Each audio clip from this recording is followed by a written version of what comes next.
Excel beginner to advance কোর্সের 22তম ক্লাসে আপনাকে স্বাগতম। আজকে আমরা দেখব যে কিভাবে এক্সটার্নাল সোর্স হতে ডাটা এক্সেলে ইম্পোর্ট করা যায়, কিভাবে অটোমেটিক বর্ডার ক্রিয়েট করা যায় কন্ডিশনাল ফরম্যাটিংয়ের মাধ্যমে, এবং বিভিন্ন টাইপের এক্সেলের এরর, কোনটার কি মিনিং, কিভাবে এটাকে কমানো যায়, এবং গ্রুপ আনগ্রুপ এবং অ্যাডভান্স সাবটোটাল। তো চলুন শুরু করা যাক। দেখেন, আমি যদি এক্সেলে এক্সটার্নাল সোর্স থেকে কোনো পিডিএফ ফাইলকে ইনসার্ট করতে চাই, তো আমি চাইলেই এই ফাইলটাকে প্রথমে পিডিএফ আকারে সেভ করে নিতে পারি। তো কোনো ফাইলকে পিডিএফ আকারে সেভ করার আগে অবশ্যই পেজ সেট আপ করে নিতে হবে। আমি পেজ লেআউটে যাই, এটা আপনি চাইলে ওরিয়েন্টেশন ল্যান্ডস্কেপও করতে পারেন। আমি পোর্ট্রেট রাখলাম, ওয়াইড আমি এখানে 1 পেজ দিয়ে দিলাম, ঠিক আছে। দেওয়ার পরে আমি এটা ফাইলে যাই, যাওয়ার পরে এখানে সেভ অ্যাসে যাই, ব্রাউজে যাই, ডাউনলোডে গেলাম, যাওয়ার পরে এটাকে পিডিএফ ওয়ার্কবুক হিসাবে সেভ করি। আমি সেভের উপরে ক্লিক করলাম, তাহলে দেখেন এটা খুব সহজে পিডিএফ হিসাবে কিন্তু সেভ হয়ে গেল। দেখেন 2টা পেজ হয়েছে। এখন এই ডেটাটা আমি এক্সেলে কিভাবে ইম্পোর্ট করব, এটা কিন্তু একটা পিডিএফ। তো আমি এখানে নতুন একটি শিট নিয়ে নিই, নিউ শিট এই পাশে রাখি। এখন আমি ডেটাতে যাব, এই যে ডেটা, যাওয়ার পরে গেট ডেটা, এখানে দেখেন ফ্রম ফাইল, এখানে আছে ফ্রম পিডিএফ, এটার উপরে ক্লিক করেন। এখন পিডিএফটা এই যে ডাউনলোডের ভিতরে আছে, এই যে এখানে ক্লাস 22, এটার উপরে আমি ইম্পোর্টের উপরে ক্লিক করি। ক্লিক করার পরে আমাদের সামনে এরকম একটি উইন্ডো ওপেন হবে। আমি যদি এগুলোর উপরে ক্লিক করি, তাহলে দেখেন এখানে প্রিভিউ দেখাচ্ছে। তো আপনি সিলেক্ট মাল্টিপল আইটেম ক্লিক করে এই যে পেজ 1 পেজ 2 সিলেক্ট করে নিতে পারেন। নেওয়ার পরে আপনি এখান থেকে এই যে লোডের থেকে লোড 2 এর উপরে ক্লিক করেন। তো আপনি এই ডাটাটা কীভাবে কানেকশন করবেন, এই যে দেখেন এখানে টেবিল আকারে করবেন। নিউ ওয়ার্কশিটে আপনি দেখতে চান, আমি এখানে ওকের উপরে ক্লিক করলাম। ক্লিক করার সাথে সাথে দেখেন এই যে আমার ডাটাগুলা কিন্তু এখানে এই যে টেবিল পেজ 1 এই যে এখানে চলে আসছে, পেজ 1 থেকে এই যে কিছু ডাটা এখানে চলে আসছে, এরপরে দেখেন আর বাদ বাকিগুলো ডাটা এখানে চলে আসছে। তো এইভাবে খুব সহজে আপনি চাইলে এই যে পিডিএফ থেকে আপনার এক্সেলের ডাটা কনভার্ট করে নিতে পারেন। আপনি যদি ছবি থেকে পিডিএফ করেন, ওই পিডিএফকে ইনসার্ট করতে চান, সেক্ষেত্রে কিন্তু হবে না। এবং এটা দেখেন অটোমেটিক টেবিলে ক্রিয়েট হয়ে গেছে। এবং এখানে দেখেন এই যে হেডার রো, ব্লেন্ডেড রো, যে জিনিসগুলো আমরা টেবিলের দেখেছিলাম, ওইগুলো আপনি চাইলে করতে পারেন। তো আমি এখান থেকে ডেটা ডিলিট করে দিচ্ছি, আমার প্রয়োজন নেই, জাস্ট দেখিয়ে রাখলাম। এটা খুব বেশি আপনার প্রয়োজন হবে না। এরপরে আমরা যদি কোনো ওয়েবসাইটের ডাটা ইম্পোর্ট করতে চাই, ধরুন আমি ওয়েবসাইটে গিয়ে কোনো এক জায়গায় লিখলাম হচ্ছে বাংলাদেশ লিখলাম, অথবা ঢাকা লিখলাম। দেখেন লেখার পরে ঢাকার যে উইকিপিডিয়ার পেজ আছে, এখানকার ডাটা যদি আমি ইম্পোর্ট করতে চাই, এটা কপি করেন, এখান থেকে লিঙ্কটা এক্সেলে যান, ডেটাতে যান, পরে গেট ফ্রম ওয়েবের উপরে ক্লিক করেন, এখানে লিঙ্কটা পেস্ট করেন, বেসিকের উপরে ক্লিক করেন, ওকে দেন। এখন দেখেন এটা কানেকশানটা এস্টাবলিশ হবে। এখন দেখেন এখানে অনেকগুলো টেবিল আসছে, বিভিন্ন রকম টেবিল। দেখেন আপনি যদি এই টেবিলটা এখান থেকে নিতে চান, অর্থাৎ ওই পেজকে সে বিভিন্ন টেবিলে দেখেন সে ভাগ করছে। তো আমি অ্যাডমিনিস্ট্রেটিভ এজেন্সি এর উপর যদি ক্লিক করি, ক্লিক করার পরে যে লোড থেকে লোড 2তে যাই, লোড 2তে যাওয়ার পরে দেখেন আপনি যদি এক্সিস্টিং ওয়ার্কশিটে নিতে চান, এই যে টেবিলের উপর ক্লিক করে এক্সিস্টিং ওয়ার্কশিট কোথায় রাখবেন, এখানে রাখেন, ওকের উপরে ক্লিক করেন। তাহলে দেখেন এই ডাটা এখান থেকে ইম্পোর্ট হচ্ছে, যে লোডিং হয়ে গেল। এখন দেখেন এখানে ডাটাটা চলে আসছে। এভাবে কোনো ওয়েবসাইট থেকেও আপনি ডাটা ইম্পোর্ট করে নিতে পারেন, ঠিক আছে। তো এটাও আমি এখান থেকে ডিলিট করে দিলাম। এখন দেখেন আমরা একটি দারুণ জিনিস দেখব, অটো বর্ডার। অটো বর্ডার আসলে কি, দেখেন আমি একটা নতুন শিট তৈরি করে নেই। এখানে যদি আমি লিখি অটোমেটিক বর্ডার হবে। ধরুন আমি এখানে দেখলাম নেম, এরিয়া, আইডি, ঠিক আছে, স্যালারি, এইভাবে লিখলাম। লিখে এগুলা এখান থেকে আমি চাইলে অল বর্ডার দিয়ে নিতে পারি। এবং আমি চাই এখানে যখন আমি নেম লিখবো, অটোমেটিক কিন্তু বর্ডার হয়ে যাবে, আমি নতুন করে বর্ডার দিব না। আমি এখন যে এলাকায় আসলে এই ভ্যালুগুলা ইনপুট করব, সেই এরিয়াটা এখান থেকে সহজে সিলেক্ট করে নিব। ধরুন এই পর্যন্ত সিলেক্ট করব, কন্ডিশনাল ফরম্যাটিংয়ে যাব। যাওয়ার পর এখান থেকে যেহেতু আলাদা করে কোনো রুল নেই, আমি নিউ রুলে যাব। Use a formula to determine which cells to format, এখানে যাব। যাওয়ার পরে ইকুয়াল সাইন দিব, দিয়ে এই প্রথম সেলটা সিলেক্ট করে দিব। এবং আমি যেহেতু রো অনুযায়ী ডেটা যেহেতু আমি ইনপুট করব, আমি এই রোল লকটা উঠিয়ে দিব এবং এখানে দিব এই cell is not equal to কোনটা, এই যে এই সাইনটা আমরা লজিক্যাল ইকুয়েশনে দেখেছিলাম। এবং এইটা হচ্ছে ব্লাঙ্ক, এই যে ডাবল কোটেশনের মধ্যে, অর্থাৎ ব্লাঙ্ক, মানে এই সেল যদি ব্লাঙ্ক না হয় তাহলে কি ফরম্যাটিং হবে। এই যে ফরম্যাটিংয়ে যাব, এই যে আউটলাইন দিয়ে দিব এখান থেকে, দেওয়ার পরে ওকে দিয়ে দিব। দেখেন আমি আবারও দেখাচ্ছি, এই সেল এইভাবে আস্তে আস্তে সে নিচের দিকে যাবে। এই সেল নট ইকুয়াল যদি ব্ল্যাঙ্ক হয় তাহলে ওই ফরম্যাটিংটা করবে। আমি ওকে দিলাম। এখন ধরেন আমি এখানে একটি নাম লিখলাম তানজিম, অটো ফরম্যাটিং। এখানে ধরুন আমি লিখলাম রায়হান, অটো ফরম্যাটিং। এইভাবে দেখেন আপনি যাই লিখেন সে ফরম্যাটিং হতে থাকবে, ভ্যালু পেলেই সে ফরম্যাটিং হয়ে যাবে। এরপরে আছে এরর ইন এক্সেল। এক্সেল আসলে কত ধরনের এরর হতে পারে সেই জিনিসটা যদি আমরা দেখি, দেখেন এক্সেলে বিভিন্ন টাইপের এরর আছে। একটা আছে এএনএ এরর আছে, অর্থাৎ নট অ্যাভেইলেবল। তো এই এররটা মূলত ভি লুকআপ, এইচ লুকআপ এই জায়গাগুলোতে আমরা দেখেছি। এখানে কি বলছে, detail can not find the value you are looking for, অর্থাৎ যে ডেটাটা আপনি খুঁজছেন সেটা পাচ্ছে না। দেখেন কোথায় আসে এররটা। আমি এখানে ধরেন আমার 5, 6, 7 এইটা আছে। এই 5 মানে হচ্ছে ধরেন নো, আর 4 মানে ইয়েস, এইটুকু ডেটা আছে। কিন্তু আপনি সবগুলোর ভ্যালু এখানে দেখতে চান। আপনি যদি এখানে দেন ভি লুকআপ দিয়ে আপনার লুকআপ ভ্যালু এইটা, এখান থেকে টেবিল অ্যারে হচ্ছে এইটা আপনি সিলেক্ট করে দেন, দিয়ে লক করে দেন, দিয়ে কলাম ইন্ডেক্স নাম্বার আপনার 2 এইটা দিয়ে দেন। এরপরে আপনি 0 দেন এক্স্যাক্ট ম্যাচের জন্য। এখন দেখেন প্রথমটা 5-এর জন্য নো সে পেয়েছে, 6, 7 এখানে আসে নেই, এই জন্য এরকম এরর আসছে। তখন বুঝবেন যে এই ভ্যালুটা আসলে সে খুঁজে পাচ্ছে না এখানে, এই জন্যই নট অ্যাভেলেবেল এরর আসছে। এরপরে দেখেন ভ্যালু এরর আছে, ইনভ্যালিড ভ্যালু। তো দেখেন এই ভ্যালু এরর আসলে কী কারণে হয়।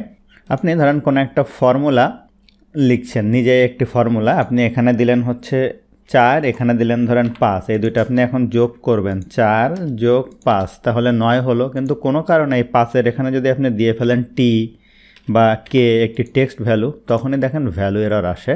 তার মানে আপনি ফর্মুলায় রং আর্গুমেন্ট দিচ্ছেন, ঠিক আছে। এরপরে রেফারেন্স এরর, নো রেফারেন্স। তো এখানে কেমন হয় যে আপনি কোনো ফর্মুলা তৈরি করছেন কিন্তু ডিলিট করে দিয়েছেন। যেমন আমি যদি এখানে দেখাই যে আপনি 5 লিখলেন, 3 লিখলেন, 7 লিখলেন, এই তিনটার যোগ করে আপনি এখানে রাখবেন, এই ভ্যালু যোগ এই ভ্যালু যোগ এইটা আপনি দিলেন। এখন এখানে কোনো একটা ডিলিট করে দিলেন ভুল করে, এখন দেখেন যে রেফারেন্স সে পাচ্ছে না, মাঝখানের রেফারেন্সটা সে পাচ্ছে না। তখন কিন্তু এই যে রেফারেন্স, নো রেফারেন্স এররটা আসে। এই টাইপের আরও বিভিন্ন জায়গায় আসতে পারে, তখন আপনাকে বুঝতে হবে যে কেন এই এররটা আসছে। এরপরে আছে দেখেন নেম এরর। এই নেম এররটা বিভিন্ন কারণে আসতে পারে। তার ভিতরে একটা কারণ হচ্ছে আমরা আপনাদেরকে যে নেম ম্যানেজার দেখিয়েছিলাম, তো এই নেম ম্যানেজারে যদি এক্স্যাক্ট নেম না দেন আপনি, সেক্ষেত্রে আপনার এই নেম এরর আসতে পারে। তো এই ভ্যালুগুলো আমি সিলেক্ট করে এখানে যদি একটা নাম দিই, যে তানজিম, এটা লিখলাম, লিখে এই ভ্যালুগুলোর নাম দিলাম। এখন যদি আপনি যোগ বা কোনো কিছু করতে যান, সাম, এখন আপনি যে তানজিম লিখবেন, এখানে যদি আপনি তানজিম লেখান, লেখার পরে ব্র্যাকেট ক্লোজ করে ইন্টার দেন, এই নাম আসলে হওয়ার কথা ছিল তানজিম, আপনি ভুলে দিয়ে দিয়েছেন এখানে এম, তানজিম এম, দেখেন তখন নেম এরর আসছে। তখন বুঝবেন যে এই টাইপের কোনো ঝামেলা হচ্ছে। এরপরে হচ্ছে এই যে ডিভাইডেড বাই 0 যে এররটা, এটা হচ্ছে ভাগের ক্ষেত্রে আসে। কেমন, আপনি ধরেন ভাগ করতেছেন, এখানে 5 আর এখানে ধরুন যে 7, এভাবে ভাগ দিচ্ছেন, 5 ভাগ 7 এভাবে দিলেন। এখন যদি আপনি এই 7কে 0 করে দেন, তখনই কিন্তু সে ভাগ ফল দিতে পারছে না, তখনই এই টাইপের এরর আসে। এরপরে ক্যান নট ডিসপ্লে ভ্যালু, এই এররটা আমরা যখন যে টাইম ক্যালকুলেশন করা দেখছিলাম, এই টাইপের জায়গায় অনেক সময় আসতে পারে। এরপরে আছে নাল এরর। দেখেন নাল হচ্ছে এমটি ভ্যালু। এমটি ভ্যালু বলতে কি বোঝাচ্ছে, দেখেন আপনি এখানে দিলেন হচ্ছে 5, 6, 7, ঠিক আছে। এখন আপনি এখানে গিয়ে সাম ফাংশন লিখবেন, SUM সাম দিলেন, দেওয়ার পরে আপনি এই যে রেফারেন্স টান দিবেন, তখন আপনি ধরেন যে কোনো কারণে ভুল করলেন, এই যে এই রেফারেন্স দিলেন, স্পেস দিয়ে ধরেন এই রেফারেন্স দিলেন, দিয়ে ব্র্যাকেট ক্লোজ করে ইন্টার দিলেন, তখন কিন্তু এই নাল এরর আসতে পারে। এরপরে আরেকটা এরর আছে ইনভ্যালিড নাম্বার, এই যে নাম্বার এরর, এটাও বিভিন্ন কারণে আসতে পারে। একটা এক্সাম্পল আপনাদেরকে দেখাই। দেখেন আপনার এখানে এই 3টা ভ্যালু আছে, আমি এগুলো মুছে দেই। এই 3টা ভ্যালুর ভিতরে আমি স্মল ভ্যালুটা আমি দেখতে চাই। তো আমি এই অ্যারেগুলো সিলেক্ট করলাম, করে কততম স্মলটা আপনি দেখতে চান, আমি ধরেন আরেকটু কিছু ভ্যালু দেই, তাহলে বুঝতে সুবিধা হবে। এখানে 5, 6, 7, এখানে 8, এখানে 5, এখানে 9, এখানে 10, এইটা দিলেন। আর এখানে টোটাল ভ্যালু কতগুলা, টোটাল দেখেন আছে 60টা ভ্যালু। এখন আপনি এইগুলোর মধ্যে স্মল দেখতে চান, স্মল ভ্যালুটা দেখতে চান, এই ভ্যালুগুলো সিলেক্ট করেন, কমা দেন, কে কততম স্মল দেখতে চান, আমি ধরেন যে তৃতীয়তম স্মলটা দেখতে চাই, ব্র্যাকেট ক্লোজ ইন্টার। তো তৃতীয়তম স্মল হচ্ছে 6।